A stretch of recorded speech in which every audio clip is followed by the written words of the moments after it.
Hello അസ്സലാമു അലൈക്കും റമദാൻ കരീം എല്ലാവർക്കും നോമ്പായില്ലേ അപ്പൊ നമ്മൾ മാസം കണ്ട് നോമ്പൊക്കെ തുടങ്ങി ഞാനിപ്പോ രാത്രിയില് സമയം ഇപ്പൊ 9 മണിയൊക്കെ കഴിഞ്ഞിട്ടുണ്ട് അപ്പോഴാണ് ഫുഡ് ഉണ്ടാക്കാൻ പോവാണ് രാത്രിയില് പുലർച്ചയ്ക്ക് വേണ്ടിയിട്ടേ ഇപ്പോഴാണ് എനിക്ക് പച്ചക്കറി സാധനങ്ങളൊക്കെ കിട്ടിയത് കേട്ടോ കുറച്ച് പയർ കിട്ടിയിട്ടുണ്ട് നല്ല പയറാണ് ചീരയാട്ടോ ഞങ്ങൾ ചീരയും കൂടെ ഉപ്പേരി വെക്കാം അപ്പൊ ഇന്ന് നമുക്ക് ഫസ്റ്റത്തെ അപ്പൊ ഞങ്ങളടുത്ത് ചീര ഉണ്ട് ചീര വെക്ക ഉപ്പേരി ചീര ഉപ്പേരി വെക്കുകയാണെങ്കിൽ ഇത് കേടായി പോണ്ടല്ലോ അപ്പൊ നമുക്ക് ഉപ്പേരിക്ക് വേണ്ടിയിട്ട് ചീര മുറിക്കാം ചോറ് വെക്കണം ചോറ് വെക്കാൻ വേണ്ടിയിട്ട് കറണ്ട് അടുപ്പിൽ വെള്ളം ചൂടാൻ വെക്കാം വെള്ളം ചൂടായതിന്റെ ശേഷം ഗ്യാസ് അടുപ്പിലേക്ക് ദീ കലത്തിലേക്ക് വെള്ളം ഒഴിച്ചിട്ട് ചോറ് വെക്കാം അപ്പൊ ക്കാൻ വേണ്ടിയിട്ട് വെച്ചിട്ടുണ്ട് ആ വെള്ളം എടുത്തിട്ട് ചെമ്പിലേക്ക് ഒഴിച്ചിട്ട് അത് ഗ്യാസിലേക്ക് വെച്ച് അരി ഇട്ടിട്ട് വേവിക്കുകയാണ് ചെയ്യാ പിന്നെ ഒരു പുലർച്ചെ ഒരു 4 മണിക്കൊക്കെ എണീക്കണം എന്നാണ് വിചാരിക്കുന്നത് അപ്പൊ ഒരു 5:30 അല്ലേ ബാങ്ക് അപ്പോഴേക്കും എല്ലാരും ഫുഡ് കഴിക്കലും ഒക്കെ കഴിയുമല്ലോ പിന്നെന്ന് വെച്ചിട്ടുണ്ടെങ്കിൽ നല്ല ചൂടാണ് അല്ലേ അപ്പൊ പകല് നോമ്പ് സമയം നല്ല ചൂടാണ് വരുന്നത് അതുകൊണ്ട് തന്നെ കുറച്ചുകൂടെ നേരത്തെ എണീക്കുകയാണെങ്കിൽ കുറച്ചുകൂടെ വെള്ളമൊക്കെ കുടിച്ചൊന്ന് സെറ്റ് ആവാട്ടോ മറ്റേത് നമുക്ക് വെള്ളം കുടിക്കാനുള്ള ടൈം ഉണ്ടാവൂല അതുകൊണ്ടാണ് വെള്ളം നന്നായി കുടിക്കേണ്ടി വരും ഇപ്രാവശ്യം ഇല്ലെങ്കിൽ യൂറിൻ ഇൻഫെക്ഷൻ ഒക്കെ വന്നിട്ടേ പണി കിട്ടാനുള്ള ചാൻസ് കൂടുതലാണ് എല്ലാ ഭാഗത്തും ഇനിയിപ്പം കാലാവസ്ഥ മാറുമെന്നൊന്നും പറയാൻ പറ്റില്ല എന്തായാലും ഇന്നത്തേക്ക് ഒരു കാലാവസ്ഥ വെച്ച് നോക്കുകയാണെങ്കിൽ നല്ല പൊരി വെയിലാണ് പിന്നെ ഫ്രൂട്ട്സ് ഒക്കെ ധാരാളമായിട്ട് കഴിക്കാൻ ശ്രമിക്കേണ്ടി വരും അങ്ങനെയൊക്കെ നമുക്ക് എന്തായാലും നോമ്പ് പിടിച്ച് അങ്ങ് പോവാം വെള്ളം നല്ല പോലെ ചൂടായി വന്നപ്പോൾ ഇതാ ഞാൻ അരി ഇട്ട് കൊടുക്കുകയാണ് കേട്ടോ രാത്രി വൈകിട്ടാണ് ചോറ് വെക്കുന്നത് അപ്പോൾ നോമ്പാന്ന് അറിഞ്ഞതിൻ്റെ ശേഷം മാത്രമാണ് അരിയൊക്കെ ഇടാൻ വേണ്ടിയിട്ട് പോയിട്ടുണ്ടായിരുന്നുള്ളൂ അപ്പോൾ പെട്ടെന്ന് വേവായി വരുന്ന ഒരു അരിയും കൂടെയാണ് കേട്ടോ അതാണ് ലേറ്റായിട്ട് വെക്കാമെന്ന് തീരുമാനിച്ചത് പിന്നെ ഇതാ ഇതുപോലെ ചീര ഉപ്പേരി ഉണ്ടാക്കുകയാണ് പിന്നെ നമുക്കിവിടെ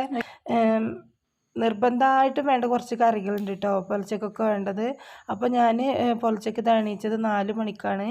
പിന്നെ രാത്രിയിൽ ഉപ്പേരിയും ചോറും മാത്രം വെച്ചിട്ട് കിടക്കുകയാണ് ഉണ്ടായത് പിന്നെ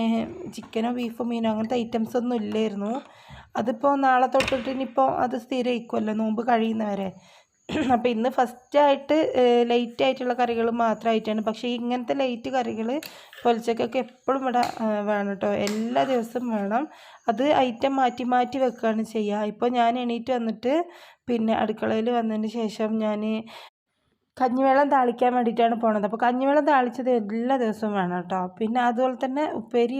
ഇലവർഗ്ഗങ്ങളോ അങ്ങനെ എന്തെങ്കിലുമാണ് ഉപ്പേരി വെക്കുക പിന്നെ അല്ലെങ്കിൽ ചിരങ്ങ അങ്ങനത്തെ താളിക്കണ കറികളുണ്ടല്ലോ അങ്ങനെ എന്തെങ്കിലും താളിപ്പ് അങ്ങനത്തെ കറികളൊക്കെയാണ് കേട്ടോ പിന്നെ വടുക പപ്പടം അതുപോലെ തന്നെ തുറമാങ്ങ ഇങ്ങനത്തെ ഐറ്റംസൊക്കെ അച്ചാർ ഇങ്ങനത്തെ ഐറ്റംസൊക്കെ സൈഡായിട്ട് ഉണ്ടാവും കേട്ടോ അപ്പോൾ ഞാനിപ്പോൾ കഞ്ഞിവെള്ളം താളിക്കണേക്ക് ചെറിയ ഉള്ളിയാണ് വെളിച്ചെണ്ണയിലേക്ക് മുറിച്ചിട്ടിട്ടൊന്ന് തൂമിച്ചെടുക്കണത് എന്നിട്ട് പച്ചമുളക് ഇട്ട് കൊടുക്കുന്നുണ്ട് കഞ്ഞിവെള്ളം ഒഴിച്ച് ഉപ്പിട്ട് കൊടുക്കുന്നുണ്ട് സിമ്പിളായിട്ടുള്ള കറിയാണ് കേട്ടോ ഇതിലേക്ക് ചിലപ്പോൾ പപ്പടം പൊരിച്ചിട്ട് ഇട്ട് കൊടുക്കും നിങ്ങളവിടെയൊക്കെ ഏത് തരം കറികളാണ് ഇങ്ങനെ പുലർച്ചയ്ക്ക് സ്ഥിരമായിട്ട് ഉണ്ടാക്കുക ഇന്നിപ്പോൾ ഞാൻ അമ്മീന് നോമ്പെടുക്കണോണ്ട് തന്നെ ഒരു മുട്ടയും കൂടെ പൊരിക്കാൻ വിചാരിച്ചു ശരിക്കും പറഞ്ഞിട്ടുണ്ടെങ്കിൽ ഈ പൊരിച്ച സമയത്തൊന്നും ഇതൊന്നും കഴിക്കാൻ പറ്റൂല കേട്ടോ ഒരു കുറച്ച് ചോറും എങ്ങനെയെങ്കിലുമൊക്കെ കഷ്ടപ്പെട്ട് കഴിക്കുകയാണ് ചെയ്യുക പിന്നെയെന്ന് വെച്ചിട്ടുണ്ടെങ്കിൽ എന്തെങ്കിലും ഫുഡ് കഴിച്ചില്ലെങ്കിൽ പകൽ പിടിച്ച് നിൽക്കാൻ പറ്റൂലല്ലോ എന്ന് പറഞ്ഞിട്ട് അങ്ങനെ കഴിക്കും പിന്നെ വെള്ളം കുറേ കുടിക്കും കേട്ടോ കുറേ വെള്ളം കുടിക്കണോണ്ട് വെള്ളം കുടിക്കാതെ ശരിക്കും കുറേ വെള്ളം കുടിക്കും ചോറ് വളരെ കുറച്ചാണ് എല്ലാവരും കഴിക്കുക എങ്ങനെയൊക്കെയോ അങ്ങ് കഴിക്കും അതിനിപ്പോൾ എത്ര നല്ല കറി ഉണ്ടെങ്കിലും ഈ ഒരു ഉറക്കത്തിൽ നിന്ന് എണീറ്റിട്ട് കഴിക്കൽ ഭയങ്കര ബുദ്ധിമുട്ടല്ലേ അപ്പോൾ അങ്ങനെ ഞങ്ങളെല്ലാവരും കൂടെ ഇരുന്ന് ഭക്ഷണമൊക്കെ കഴിച്ചിട്ടോ പിന്നെ അത് കഴിഞ്ഞിട്ട് പാത്രങ്ങളൊക്കെ കഴുകി അടുക്കളയൊക്കെ കുറച്ച് ക്ലീൻ ആക്കിയിട്ടാണ് അടുക്കളയിൽ നിന്ന് ഞാൻ പോരുക അല്ലെങ്കിൽ എന്ന് വെച്ചിട്ടുണ്ടെങ്കിൽ രാവിലെ എണീറ്റപാട് പിന്നെ വീണ്ടും പാത്രം കഴുകലും അങ്ങനെ സ്റ്റാർട്ടിങ് ട്രബിൾ ഉണ്ടാവും കേട്ടോ പിന്നെയെന്ന് വെച്ചിട്ടുണ്ടെങ്കിൽ ഇവിടെ സോനുവിനൊന്നും നോമ്പെടുക്കാൻ പറ്റില്ലല്ലോ പിന്നെ അതുകൊണ്ട് തന്നെ രാവിലെയും ഫുഡൊക്കെ ഉണ്ടാക്കേണ്ട പണിയുണ്ട് പിന്നെ സ്കൂൾ പൂട്ടിയിട്ടൊന്നുമില്ലല്ലോ സ്കൂളിലേക്ക് ഫുഡ് ഉണ്ടാക്കലും കാര്യങ്ങളൊക്കെ ഉണ്ട് ഇപ്പോൾ ഞായറാഴ്ച ആയതുകൊണ്ട് തന്നെ ആ പണിയില്ല അല്ലെങ്കിൽ അതൊക്കെ ഉണ്ടാവും അപ്പോൾ ഞായറാഴ്ച ആയതുകൊണ്ട് കുറച്ച് സമയം നമുക്ക് രാവിലെ ഫ്രീ ആയിട്ട് കിട്ടാൻ ചാൻസ് ഉണ്ട് സോനുവിന് മാത്രം മതിയല്ലോ പിന്നെ ഇപ്പോൾ നമ്മൾ നോമ്പിന് കടിയൊക്കെ ഉണ്ടാക്കി നോമ്പ് തുറക്കാനുള്ള കടികളൊക്കെ ഉണ്ടാക്കുമ്പോൾ പിന്നെ അതിന് കുറച്ച് കറിയും കാര്യങ്ങളൊക്കെ മാറ്റുമല്ലോ.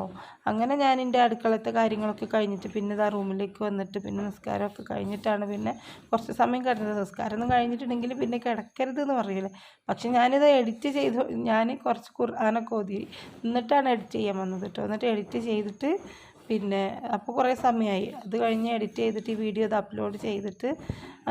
അങ്ങനത്തെ പരിപാടിയിലാണ് ഇപ്പം. അല്ലെങ്കിൽ നേരിട്ട് ഉറങ്ങാൻ പോകും. അപ്പോൾ അങ്ങനെ കിടക്കരുത് എന്നാണ്. പക്ഷെ കുറച്ച് സമയം കിടന്നില്ലെങ്കിൽ പകലൊക്കെ ഫുള്ള് പണിക്കും. നോമ്പിനെന്ന് പറഞ്ഞിട്ടുണ്ടെങ്കിൽ വീട്ടിലുള്ള പെണ്ണുങ്ങൾക്കൊക്കെ എപ്പോഴും പണി കൂടുതൽ. നീക്കും പൊലച്ചക്കത്തെ ഫുഡ് ഉണ്ടാക്കലും നോമ്പ് തുറക്കുമ്പോഴത്തെ ആക്കലൊക്കെ ആയിട്ട്. അപ്പോൾ ഇന്നത്തെ വീഡിയോ ഇത്രേ ഉള്ളൂ.